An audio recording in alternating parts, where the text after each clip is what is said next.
ಮತ್ತೊಮ್ಮೆ ಅಯ್ಯೋ ಕಂದ ವಿಶೇಷ ಕಾರ್ಯಕ್ರಮಕ್ಕೆ ಸ್ವಾಗತ. ಈ ಮುದ್ದು ಕಂದ ಮುನೀಶ್ಗೆ ಆವರಿಸಿರುವಂತಹ ಕಾಯಿಲೆ ಬಗ್ಗೆ ಮಾತಾಡ್ತಾ ಇದ್ವಿ. ವಿಚಿತ್ರ ರೋಗ ಗ್ಲಾಸ್ ಬೋನ್ ಡಿಸೀಸ್ ಅನ್ನುವಂಥದ್ದು, ಅದರಲ್ಲೂ ಆನುವಂಶಿಕತೆಯಿಂದ ಇಂತಹ ರೋಗ ಬರುತ್ತೆ ಅಂತ ವೈದ್ಯರು ಹೇಳ್ತಿದ್ದಾರೆ. ಆದರೆ ನಿಜಕ್ಕೂ ಎಂಥ ದುರಾದೃಷ್ಟ ಅಂದರೆ ತಂದೆ ತಾಯಿಯ ಬಗ್ಗೆ ಮಾಹಿತಿ ಕೂಡ ಇಲ್ಲ, ಒಂದು ರೀತಿ ಅನಾಥವಾಗಿದೆ. ಆದರೆ ಮತ್ತೊಂದು ದುರಾದೃಷ್ಟದ ಸಂಗತಿ ಅಂದರೆ ಈ ಮಗುವಿಗೆ ಇಂಥ ಕಾಯಿಲೆ ಆವರಿಸಿರೋದ್ರಿಂದ ಯಾರು ಕೂಡ ದತ್ತು ತೆಗೆದುಕೊಳ್ಳೋಕ್ಕೆ ಮುಂದಾಗ್ತಾ ಇಲ್ಲ. ನಮ್ಮ ಕಾರ್ಯಕ್ರಮದ ಉದ್ದೇಶ ಒಂದೇ, ಈ ಮಗುವಿಗೆ ಯಾರಾದರೂ ದತ್ತು ತೆಗೆದುಕೊಳ್ಳೋಕೆ ಮುಂದಾದರೆ ದಯವಿಟ್ಟು ನಮ್ಮನ್ನು ಸಂಪರ್ಕಿಸಿ. ಅಷ್ಟೇ ಅಲ್ಲ, ಕನಿಷ್ಠ ಪಕ್ಷ ಈ ಮಗುವಿಗಿನ ಚಿಕಿತ್ಸಾ ವೆಚ್ಚವನ್ನಾದರೂ ಭರಿಸೋದಕ್ಕೆ ದೊಡ್ಡ ಮನಸ್ಸು ಮಾಡಿದ್ರೆ ನಿಜಕ್ಕೂ ಅಂಥ ದಾನಿಗಳು ಬಹಳಷ್ಟು ಜನರಿಗೆ ಸ್ಫೂರ್ತಿ ಆಗ್ತಾರೆ. ಹೀಗಾಗಿ ಇದೇ ನಮ್ಮ ಕಾರ್ಯಕ್ರಮದ ಉದ್ದೇಶ ಆಗಿದೆ. ಇನ್ನು ಈ ಕಂದಮ್ಮನ ಬಗ್ಗೆ ಮಾತಾಡೋಣ, ನಮ್ಮ ಮಾತನ್ನು ಮುಂದುವರಿಸೋಣ. ಡಾಕ್ಟರ್, ನಿಮ್ಮ ಅನಿಸಿಕೆ ಪ್ರಕಾರ ಇದೊಂದು ಆನುವಂಶಿಕ ಕಾಯಿಲೆ ಅಂತ ಹೇಳಿದ್ರೆ, ತಾಯಿಗೆ ಬಂದಿರಬಹುದು, ಗರ್ಭದಲ್ಲೇ ಈ ಒಂದು ಕಾಯಿಲೆ ಅಂಟ್ಕೊಂಡಿರ್ಬೋದು ಅಂತ ಹೇಳಿದ್ರೆ, ಹಾಗಾದರೆ ಮೂಳೆ ಸಮಸ್ಯೆಗಳು, ಮೂಳೆ ರೋಗಗಳನ್ನುವಂಥದ್ದು ಹೆರಿಡಿಟರಿ ಆಗನೂ ಕೂಡ ಬರಬಹುದಾ ಅಂತ? ಹಾಗಾದರೆ ಖಂಡಿತವಾಗೂ ಬರ್ಬೋದು. ಇದು ಹೆರಿಡಿಟರಿ ಬೋನ್ ಡಿಸಾರ್ಡರ್ಸಲ್ಲಿ ಇದು ಮೋಸ್ಟ್ ಕಾಮನ್, ಅಂದರೆ ತುಂಬ ಸಾಮಾನ್ಯವಾಗಿ ಬರುತ್ತದೆ. ತಂದೆ ತಾಯಿಗಳಿಗೆ ಇದ್ದರೆ ಮಕ್ಕಳಿಗೆ 50% ಚಾನ್ಸಸ್ ಇದೆ ಬರೋದು. ಅದು ಇಲ್ಲದೇನು ಅದೇ ಡೈರೆಕ್ಟಾಗಿ ಒಂದು ಮ್ಯೂಟೇಷನ್ ಅಂತ ಹೇಳ್ತೀವಿ, ವಿತೌಟ್ ಅಂದರೆ ತಂದೆ ತಾಯಿಗಳಿಗಾಗಲಿ ತಾತ ಅಚ್ಚಂದರಿಗಾಗಲಿ ಇಲ್ಲದೇ ಇದ್ರೂ ಮಕ್ಕಳಲ್ಲಿ ಬರೋ ಚಾನ್ಸಸ್ ಇದೆ. ಇದರಲ್ಲಿ ಆಗಲೇ ಹೇಳಿದ ಹಾಗೆಯೇ ಜನರಲ್ ಆಗಿ ಅಲ್ಟೆಲ್ ಇದು ಇವನಿಗೆ ಇದೆಲ್ಲ ಇಲ್ಲದೇ ಇರಬಹುದು. ಈ ರೋಗ ವಿಧಾನದಲ್ಲಿ ಮೂಳೆ ಬಿಟ್ಟರೆ ಬೇರೆ ಅದರ್ ಆರ್ಗನ್ಸ್, ಬೇರೆ ಟಿಶ್ಯೂಸು ಇನ್ವಾಲ್ವ್ ಆಗ್ತದೆ. ಅದರಲ್ಲಿ ಒಂದು ಕಿವಿ. ಹುಟ್ಟದಾಗಿ ಕಿವಿ ಚೆನ್ನಾಗಿ ಕೇಳುತ್ತೆ, ದೊಡ್ಡವರಾಗ್ತಾ ಆಗ್ತಾ ಆಗ್ತಾ ಆಗ್ತಾ ಕಿವಿ ಮಂದ ಆಗಿಬಿಡುತ್ತೆ. ಬೈ ದ ಟೈಮ್ 15-16 ವರ್ಷಕ್ಕೆ ಕಿವಿ ಕೆಲಸತಿ ಕಂಪ್ಲೀಟಾಗಿ ಕಿವಿಡ ಆಗಬಹುದು, ಚಾನ್ಸಸ್ ಇದೆ. ಇವನಿಗೆ ಇದೆ ಅಂತ ಹೇಳ್ತಾ ಇಲ್ಲ, I'm telling it can happen. Another thing is dental. ಯಾಕೆಂದರೆ ನಮ್ಮ ಹಲ್ಲಿನ ಒಂದು ಮೇನ್ ಕಾನ್ಸ್ಟಿಟ್ಯೂಯೆಂಟ್ ಡೆಂಟಿನ್ ಅಂತ ಹೇಳ್ತೀವಿ, ಅದು ಈ ಕಂಡೀಷನಲ್ಲಿ ಎಫೆಕ್ಟ್ ಆಗಿರುತ್ತೆ. ಇದರಲ್ಲಿ ಅದು ಚೆನ್ನಾಗಿ ಪ್ರೊಡ್ಯೂಸ್ ಆಗೋದಿಲ್ಲ, ಅದರಿಂದ ಹಲ್ಲುಗಳು ಕೆಲವು ಮುರಿದೋಗ್ಬಿಡುತ್ತೆ. They can't eat proper. ಈ ಮಗುವಿನ ಸಮಸ್ಯೆ ಬಗ್ಗೆ ಹೇಳಿದ್ರೆ ಕೈ ಕಾಲು ಅಷ್ಟೇ ಅಲ್ಲ, ಕಿವಿ, ಮೂಗು ಎಲ್ಲದಕ್ಕೂ ಕೂಡ ಸಮಸ್ಯೆ ಆಗ್ತಾ ಇದೆ ಅನ್ನುವಂಥದ್ದು. ಈ ಮಗುವಿನ ಕಂಡೀಷನ್ ಹೇಗಿದೆ ಈಗ? ಈತನ ಪರ್ಟಿಕ್ಯುಲರ್ ಕಂಡೀಷನ್ ಬಂದರೆ ಅಟ್ ಪ್ರೆಸೆಂಟ್ ಅವನಿಗೆ ಕಿವಿ ತುಂಬ ಚೆನ್ನಾಗಿದೆ, ಏನೂ ತೊಂದರೆ ಇಲ್ಲ, ಹಲ್ಲುಗಳು ಚೆನ್ನಾಗಿ ಫಾರ್ಮ್ ಆಗ್ತಾ ಇದ್ದಾವೆ. I would say he has a mild form of disease, ಅಂದರೆ ತುಂಬ ಲೋವರ್, ಒಳ್ಳೆ ಪ್ರೋಗ್ನೋಸಿಸ್ ಇದೆ. ಅಂದರೆ he has got a very good chance of leading a normal life. ಒಂದು ನಾರ್ಮಲ್ ಜೀವನ ನಡೆಸೋದಕ್ಕೆ ತುಂಬ ಒಳ್ಳೆ ಚಾನ್ಸಸ್ ಇದೆ. ಸೊ ರಘು ಅವರೇ, ನಿಮ್ಮ ಹತ್ರ ನೀವು ಮಗುನ ನೋಡಿದಾಗ ಮಗು ಯಾವ ಸ್ಥಿತಿಲಿತ್ತು ಆವಾಗ? ಆಗಲೇ ನಿಮಗೆ ಈ ಒಂದು ಸಮಸ್ಯೆ ಆಗಿರೋದು ಕಂಡು ಬಂದಿತ್ತಾ ಅಥವಾ ಹೇಗೆ ಅಂತ? ಮಗು ನಾನು ಆಗಲೇ ಹೇಳಿದ್ದೀನಿ, ಮುಂಚೆನೇ ಹೇಳಿದ್ದೀನಿ, ಮಗು ಸಿಕ್ಕಿದಾಗ ನಮ್ಗೆ ಒಂದು ಅರೌಂಡ್ 5 ದಿವಸ ಆಗಿರ್ಬೋದು ಅಷ್ಟೇ. ಮಗು ನಮಗೆ ಸಿಕ್ಕಿದಾಗ ಅವ್ನು ಯಾವ ಸ್ಥಿತಿಲಿದ್ದ ಅಂತ ಹೇಳಿದ್ರೆ, ಹಾಗೆ ಏನು ಒಂದು ಸ್ವಲ್ಪ ಬಟ್ಟೆ ಇತ್ತು ಮೇಡ್ಬಿಟ್ರೆ ಅವನ ತುಂಬ ದಯನೀಯವಾಗಿದ್ದ ಅವ್ನು ನೋಡೋದಕ್ಕೆ. ನಮಗೆ ಯಾವಾಗ ಕಂಡ ತಕ್ಷಣ ನಾವು ನಮ್ಮಲ್ಲಿ ಶಿಕ್ಷಕರಿದ್ದಾರೆ, ಅವ್ರ ಮಗುನ ನೋಡಿಕೊಂಡ್ರು, ಚಿಕಿತ್ಸೆ ಅಂದರೆ ಮೊದಲಿಗೆ ಪ್ರೈಮರಿ ಟ್ರೀಟ್ಮೆಂಟ್ ಕೊಟ್ಟರು. ನಂತರ ನಾವು ಪೊಲೀಸ್ಗೆ ಇದಕ್ಕೆಲ್ಲ ಕಂಪ್ಲೇಂಟ್ ಕೊಟ್ಟು ಅದಾದ ನಂತರ ನಮ್ಮಲ್ಲೇ ಆಯಾಗಳಿರೋದ್ರಿಂದಾಗಿ ಅವರು ಇದನ್ನ ಮಗುನ ಸೂಕ್ಷ್ಮವಾಗಿ ಗಮನಿಸ್ತಾ ಬಂದರು. ಒಳ್ಳೆ ಚಿಕಿತ್ಸೆ, ಒಳ್ಳೆ ಆಹಾರವನ್ನು ಕೊಡ್ತಾ ಬಂದರು.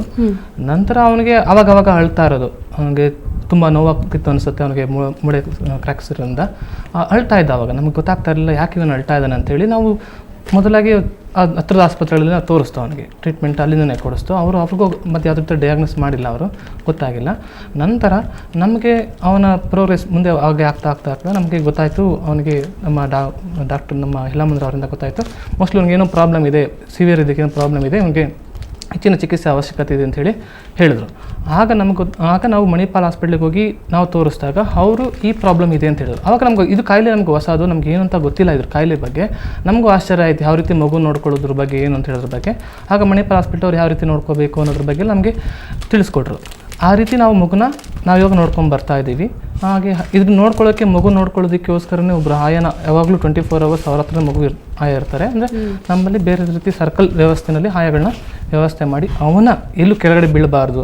ಯಾಕಂದರೆ ಬಿದ್ದರೆ ಅವನಿಗೆ ಕ್ರ್ಯಾಕ್ಸ್ ಆಗೋ ಚಾನ್ಸಸ್ ಜಾಸ್ತಿ ಇದೆ, ಸೂಕ್ಷ್ಮವಾಗಿ, ತುಂಬ ಸೂಕ್ಷ್ಮವಾಗಿದೆ ಮೂಳೆ.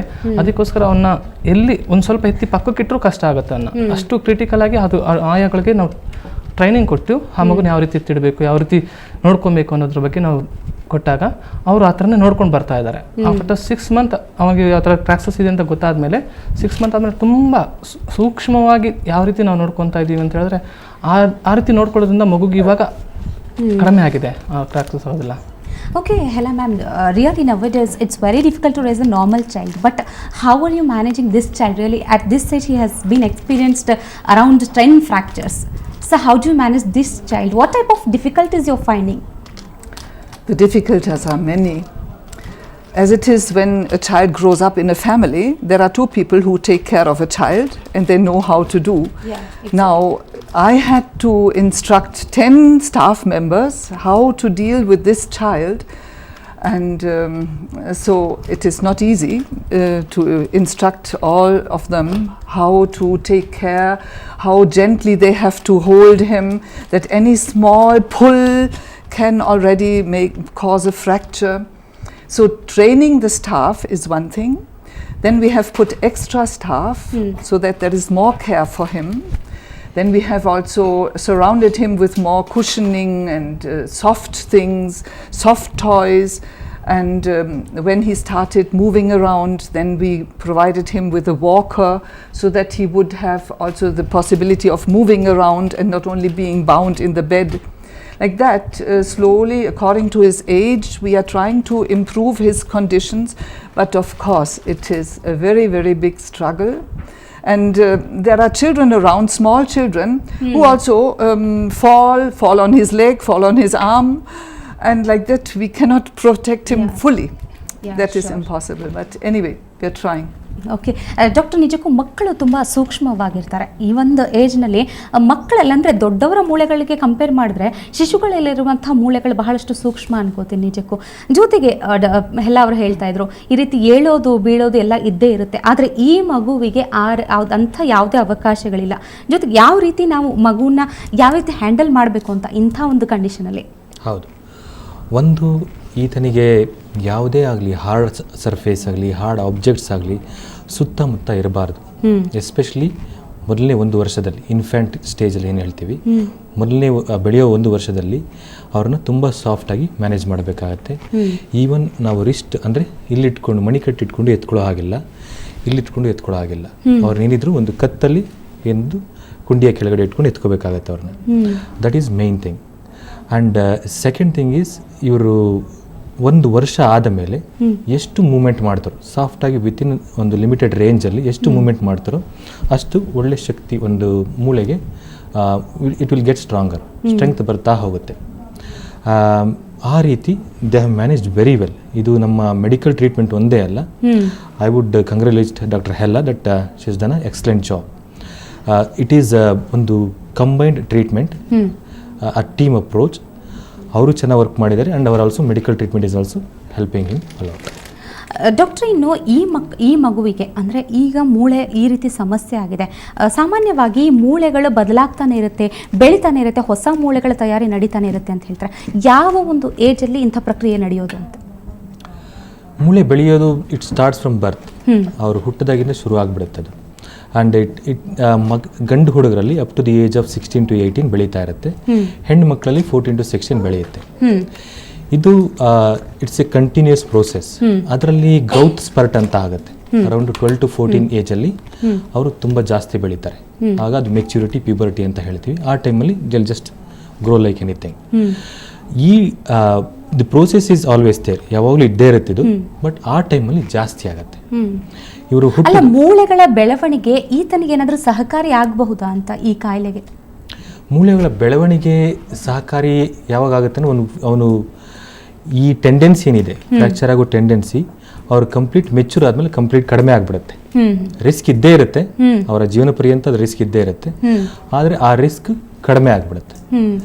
ಸೊ ಅವ್ರು ಬೆಳೆಯೋವರೆಗೂ ಇದು ಹೆಲ್ಪ್ ಆಗೋದಕ್ಕಿಂತ ಜಾಸ್ತಿ ಫ್ರ್ಯಾಕ್ಚರ್ ಆಗೋ ಚಾನ್ಸಸ್ ಜಾಸ್ತಿ ಇರುತ್ತೆ. ಓಕೆ, ಒಂದು ಹಂತದವರೆಗೂ ಇದು ಸಹಕಾರಿ ಆಗೋದಿಲ್ಲ, ಆದರೆ ನಂತರದ ದಿನಗಳಲ್ಲಿ ಬಹುಶಃ ಸಹಕಾರಿ ಆಗಬಹುದು ಮೂಳೆಗಳ ಬೆಳವಣಿಗೆ ಅನ್ನೋದು.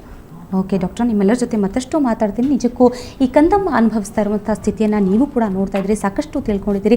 ನಿಜಕ್ಕೂ ಈ ಕಂದಮ್ಮನನ್ನು ದತ್ತು ಪಡೆಯೋಕ್ಕೆ ಯಾರೂ ಮುಂದೆ ಬರ್ತಿಲ್ಲ. ಅಷ್ಟೇ ಅಲ್ಲ, ಕನಿಷ್ಠ ಪಕ್ಷ ಈ ಕಂದಮ್ಮನಿಗೆ ವೈದ್ಯಕೀಯ ಚಿಕಿತ್ಸೆಗಾಗುವಂಥ ವೆಚ್ಚವನ್ನು ಕೂಡ ಭರಿಸೋಕೆ ಮುಂದೆ ಬರ್ತಿಲ್ಲ. ಅಂದರೆ ಇಂತಹ ಸಹಾಯ ಮಾಡುವಂಥ ದೊಡ್ಡ ಮನಸ್ಸಿದ್ರೆ ನೀವು ಕೂಡ ನಮ್ಮನ್ನು ಸಂಪರ್ಕಿಸಬಹುದು. ಇದರ ಬಗ್ಗೆ ಮತ್ತಷ್ಟು ಮಾತಾಡ್ತೀವಿ. ಅದಕ್ಕೂ ಮೊದಲು ಒಂದು ಸಣ್ಣ ವಿರಾಮ.